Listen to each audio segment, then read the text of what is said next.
ஏற்கனவே போலீஸை வச்சு பள்ளமண் அள்ளி இந்த ஏரியாவில் வந்து போலீஸை விழுத்தி அடித்து அது ஒரு கேஸ். மற்றது ரமேஷ் என்ற ஒரு ஆளை இரவு வீடு பூந்து அடித்து அது ஒரு கேஸ்.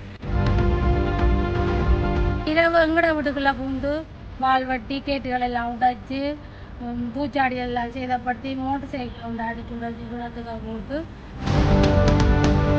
கஞ்சா கசிப்பு இப்படியான வேலைகளில் இந்த ஏரியாவிலேயே ஈடுபட்டு வருவாங்க. இதை தட்டி கேட்க யாராவது முன்னுக்கு போனால் அவைய வந்து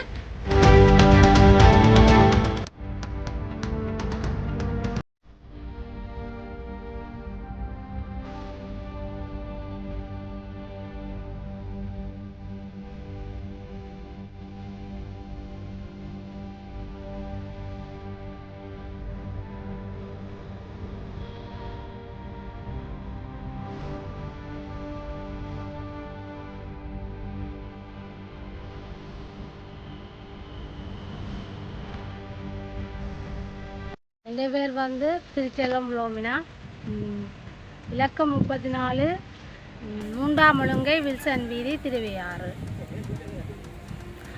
இப்போ எங்களோட வீட்டை வந்து ஒரு சின்ன முரண்பாடு காரணமாக இரவு ரவுடிகள் ஒரு 40 பேர் வந்து வீடு பூந்து தாக்கி வாழ்வெட்டு எல்லாம் செய்து அம்மாவுக்கு காயம் ஹாஸ்பிட்டலில், அப்பாவுக்கு காயம் தம்பிக்கு காயம் வந்து கையில் வாழ்வட்டினது. வாழ்வட்டினவற்ற பேர் மகேந்திரன் சாரலன் சின்னண்ணா. இவர் வந்து பல குற்றச்செயல்களில் இந்த ஏரியாவில் ஈடுபட்டவர்.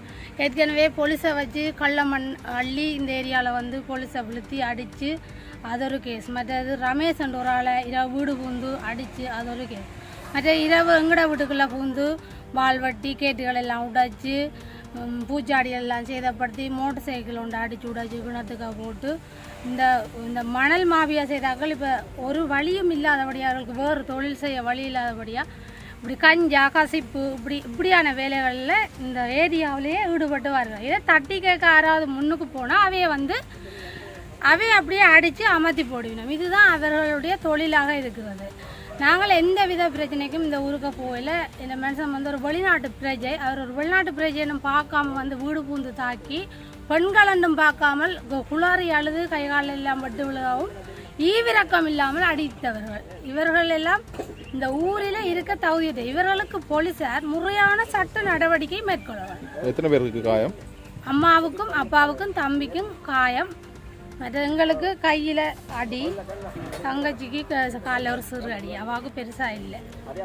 ஹாஸ்பிட்டலில் எத்தனை பேர் இருக்கீங்க? ஹாஸ்பிட்டலில் வந்து 3 பேர் இருக்கணும். தம்பின்ற ஃப்ரெண்ட் ஆள் திலீபன், தம்பி, அம்மா, அப்பா 4 பேர் இருக்கணும். மொத்தமாக ஹாஸ்பிட்டலில் 4 பேர் இருக்கணும். இவர்கள் வந்து 40 பேர் கொண்ட கும்பல் வந்து பெட்ரோல் குண்டறிஞ்சு வீடுகள் எல்லாம் உடைச்சி, லைட் உடைச்சி, ஃபோக்கஸ் லைட் உடைச்சி, கமரா எல்லாம் உடைச்சி இரவிரவாக அட்டகாசங்கள் செய்து வீடுகளுக்கு கல்லுகள் எறிந்து பொல்லுகள் எறிந்து எல்லாம் கூடுதலாக இந்த அயல் வீட்டில் எனது கணவர் வெளிநாட்டிலிருந்து வந்தவுடன் அவரின் உதவியை பற்றி அனைவருமே எங்களுக்கு திரும்ப அதை செய்தார்கள் என்பதை நான் தெளிவாக கூறுகிறேன். சம்பவம் நடக்கும்போது 12:30 இரவு போலீஸ் வந்து பார்த்து எந்தி எடுத்து போன பிறகு போலீஸ் போன கையோட திருப்ப 2:30க்கு திருப்ப வீட்டுக்குள்ளே பூந்தவை. திருப்ப வந்து பூந்து கல்லுகள் எல்லாம் எறிஞ்சு எனது தம்பியார் மோட்டர் சைக்கிளையும் கொண்டு எங்கேயோ எறிஞ்சு போட்டு போயிட்டாங்க. இவர்கள் கஞ்சா கசிப்பு அனைத்து கும்பலும் இதில் தான் ஈடுபடுறோம். இந்த ஏரியாவில் கஞ்சா கசிப்பு கூடுதலாக இருக்குது. இதை ஒழிப்பதற்கு போலீஸார் உரிய நடவடிக்கை எடுக்கணும். நாட்டில் இப்போ கஞ்சா கசிப்பு தான் கூடி போயிருக்கு. எனவே இதற்குரிய சட்ட நடவடிக்கையை போலீஸார் மேற்கொள்ளுமாறு தயவுடன் கேட்டுக்கொள்ளும். எங்களுக்கு இந்த ஊரில் இருக்கவே அவ்வளவு பயமாக இருக்கிறது. உயிருக்கு உத்தரவாதம் இல்லை. அவ்வளவு செயற்பாடுகளை மோசமான முறையில் ஈவிரக்கமின்றி குளற பெண்களை போட்டு அடித்து கதற அடிக்கிறார்கள். ஒரு இரக்கமற்ற அரக்கர்கள். இந்த கும்பலில் சுப்பிரமணியன் காண்டிவன், சுப்பிரமணியன் கரிகாலன், சுப்பிரமணியன் கேதீஸ்வரன், மற்றது வந்து ரஸ்மியன், பக்கத்து வீட்டு ரஸ்மியன், மற்றது சாரலன் தான் பால்வட்டு குரூப்பு. மற்றது டிப்பர் டிரைவர் ஒரு ஆள் இங்கே பக்கத்தில் கள்ளமண்ணைத்திரவர், அவர் பேர் ரூபன், அவரும் தான் வீட்டுக்குள்ளே வாளோட வந்தவர். இவர்களுக்கு உரிய சட்ட நடவடிக்கை. இன்னும் நிறைய பேர் எனக்கு அவற்றை பேர்கள் ஞாபகம் இல்லை. ஏனெண்டா அவ்வளோ பதட்டத்துக்குள்ளே என்னால் எதையும் கிரகிச்சு யார் வந்தவ போட வேண்டும். லைட் வெளிச்சத்தில் கொஞ்சம் பேரை பார்த்தா லைட்டை அடித்து உடைச்சோடனே என்னால் பார்க்க முடியாமல் போயிடுச்சு. அதனால் போலீஸார் உரிய சட்ட நடவடிக்கை மேற்கொள்ளுமாறு பணிவுடன் கேட்டுக்கொள்ளும்.